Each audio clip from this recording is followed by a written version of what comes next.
Welcome back to my channel. Hi everybody. So this is day 3 here. I have to do something with it. And as you can see from a previous clip, my vegetables that I intended to use for the vegetarian lasagna are looking a little weary. Now I haven't decided that I want to make that lasagna yet, but I'm going to have to decide because if I do, I need to go to the store and get some fresher ones. That's what I do to myself all the time. I buy the vegetables too early and then they wonk out on me. So anyway, guys, I'm going to step out for a little while and it's a beautiful day, but I don't know if it's warm enough for a stroll. Yesterday it was just about freezing, and so I don't think I'm going to be able to take a walk anywhere. So I probably just go to the store and come on back because there's not much I need to get done out there. So I'll take you along with me and we'll see how this day goes.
guys.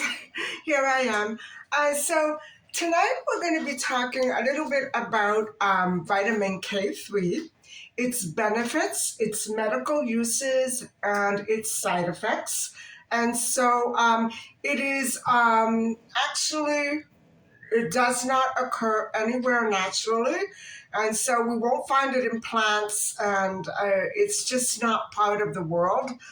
It is a synthetic and artificially produced form of vitamin K that is known as menadione or menadione. And unlike vitamin K1 and 2, which are phylloquinone and menaquinone, it is just not anywhere in plants or animals or anywhere. So, however, it is also very good for blood clotting, bone health, and it prevents a very high buildup of calcium in tissues, especially around the heart, and organs and blood vessels of people with or at risk for kidney disease, heart disease, and diabetes. So, once in the system, vitamin K3 does convert into vitamin K2. In the liver. It goes to the liver. And so this is why we have to be careful. It is not a very safe chemical compound to ingest. It can harm humans. Animals convert vitamin K3 into other active forms of vitamin K. And so, though vitamin K3 is not sold in supplements for human beings to take, like vitamin A, vitamin B, vitamin C. It is used, and here's the other controversy. It is used in animal feed, pig feed, chicken feed, and pet food. So you really want to make sure, and how do you do that? That whatever the animals eat is not going to harm you. And so if it goes right to your liver, um, how do you prevent that danger? And guys, this is typical every day. It's in all kinds of, well, some companies don't make their animal food with K3. Some companies do, and some companies don't. And so your guess is as good as mine. It's pretty dangerous for a human. So it does harm human livers. And so studies link vitamin K3 to liver damage and the destruction of oxygen carrying red blood cells. So, wow. For this reason, only vitamin K1 and vitamin K2 forms of vitamin K are available as prescriptions and supplements. And so, however, despite harmful effects of vitamin K3, it hasn't harmed livestock or pets in feed. Well, I wonder how accurate that statement is. How do we know? So there is controversy over whether vitamin K3 should be allowed in pet foods. And so the companies who don't add it are claiming superiority over the ones who do. And I would be rather inclined to agree with that, don't you think? Just to be on the safe side, because we don't know. Just because an animal doesn't lie down and die right there on the spot, that doesn't mean it's good for them to have it in their food. I don't know. So, natural forms of vitamin K, which is vitamin K1 and 2, have a very low danger level for humans. There's no toxicity at all, hardly any. And so, the National Academy of Sciences and the European Food Safety Authority, EFSA, has not established a toxic limit for vitamin K in general. That would be the highest amount of a nutrient consumed without danger. So they don't know, they haven't done it. Um, Anti-cancer and antibacterial properties. So vitamin K3, does have anti-cancer and anti-inflammatory properties despite the harm and the harmful effects to a human liver. So it does destroy human breast cancer in women. Um, it destroys colorectal and kidney cancer cells by activating certain proteins. Wow. And so this vitamin K3, increases the production of reactive oxygen species, which are molecules that damage cancer cells. Research suggests that vitamin C and vitamin K3 work together to establish uh, a barrier against the growth of prostate and breast cancer cells. Wow. However, remember what I said about the liver. Um, isn't that horrible the way that has to be? Um, in addition to anti-cancer properties, vitamin K3 provides antibacterial effects.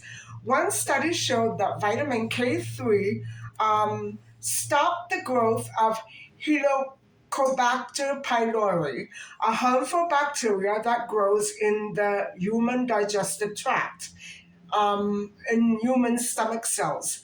And it decreases the bacteria's ability to duplicate and multiply and replicate. So, wow, it's antibacterial. Woo. Okay. Um, However, more research is needed before we can draw any conclusions on the safety of vitamin K3 for humans, or its effectiveness for treating cancer and other human health conditions. Because vitamin K3 harms humans, future research has to consider whether the potential benefits of vitamin K3, like killing cancer cells, uh, um, outweigh the risks. You know what I'm saying? Does the good outweigh the bad? Well, regardless, we still have to be careful. Foods. So, where can we find vitamin K3? Okay, besides all the previously mentioned foods yesterday and the day before, vitamin K3 is in soybean oil, pomegranate juice, blueberries, chicken breast, and lettuce. However, vitamin K3 is only derived from supplements. So I guess, guys, what I need to say is this is my typo, and I'm sorry. Vitamin K1 and vitamin K2 are also existing in soybean oil, pomegranate juice, and blueberries, chicken breast, and lettuce.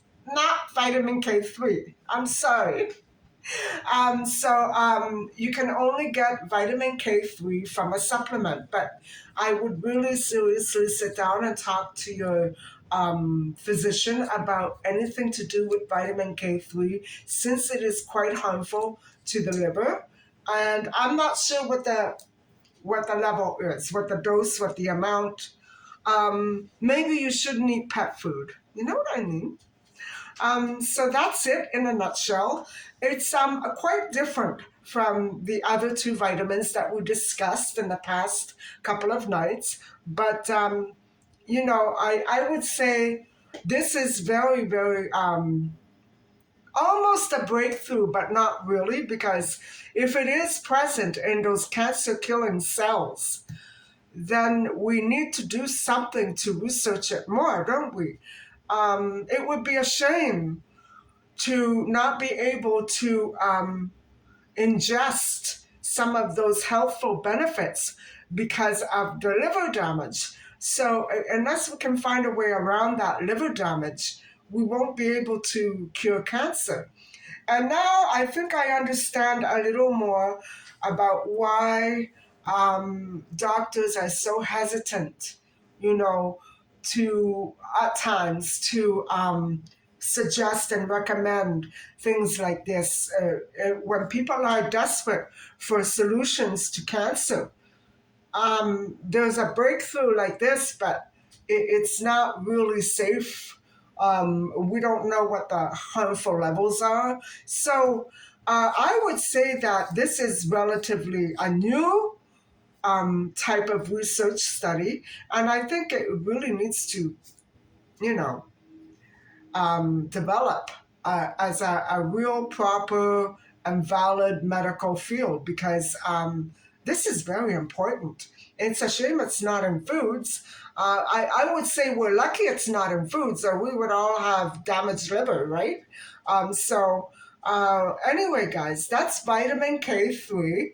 And I hope that that enlightens your questions a little. I hope that that answers some of your questions and whatever issues that might be raised regarding the vitamin K family. It's still very good for blood clotting, but it's a shame that it does harm the liver. And so you would want to be very careful whenever you're talking about supplements. Not in foods. You're not going to find it in any foods. So in a way, that's a relief, right? Not unless you go out and buy some pet food and eat it. No. So that's it for tonight, guys, for this discussion. And I believe that I'm going to let you see how I do my vegetable slicing. And we'll have to see how they turn out in the oven. And if I do have the inclination, I'll probably make the vegetarian lasagna in a day or so. And we'll just have to see how this goes. Because I don't want to have my lasagna with sopping wet vegetables. I don't want to saute them. It's not going to work very well. And so if I do end up making the vegetarian lasagna, I will need to go and get some soft tofu, and I will be mixing it with black beans and making a filling that way rather than meat. You know what I'm saying? I will use tomato sauce. And so we'll have to see how that turns out. It's going to be very interesting, don't you think? And so I would probably have to make the dough probably tomorrow, maybe tomorrow night. I'm not sure. We'll have to see it's all up to how the vegetables turn out. You know what I'm saying? If they don't turn out properly, I'm not going to make it because I've already bought 2 pounds of vegetables and I haven't done it yet. So that's me. Anyway, I'll catch up with you a little bit later and I'll let you see how I'm doing the vegetables. So, guys, I just want to quickly remind you before I actually forget that we won't be doing a vitamin review tomorrow or the next evening, but we'll start up again next week. And I believe the next one that I will be looking at will be vitamin K4.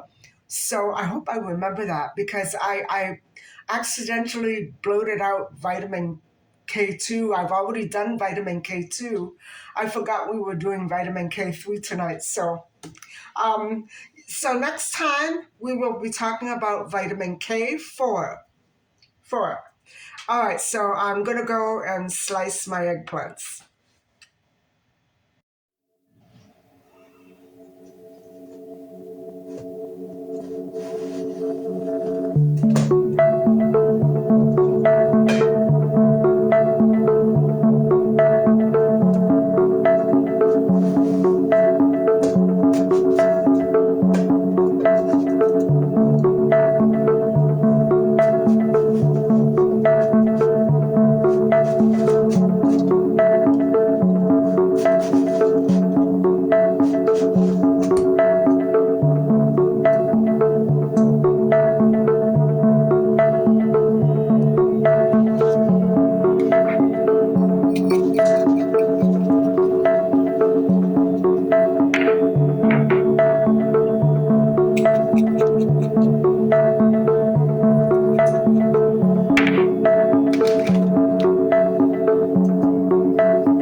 So guys, the vegetables did turn out the way that they should have.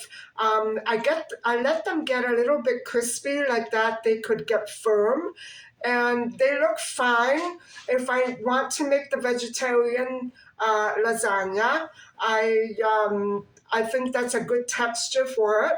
And of course, I'll be adding the bean and tofu mixture to it in between layers with pasta dough and tomato sauce. And so I'm probably going to try it. I'm probably going to try and make the lasagna sometime tomorrow or the next day. I don't want to pin myself to a time because then maybe I'll end up doing something else and I won't have time. So I don't want to pin myself to a time. But the vegetables are done. Now I need to roll out the pasta dough. I'll probably do that tomorrow or the next day. And so, thank you so much for watching and for listening. And I hope that you did enjoy the little discussion on vitamin K3. And I really hope that you don't forget to like and subscribe. Bye for now.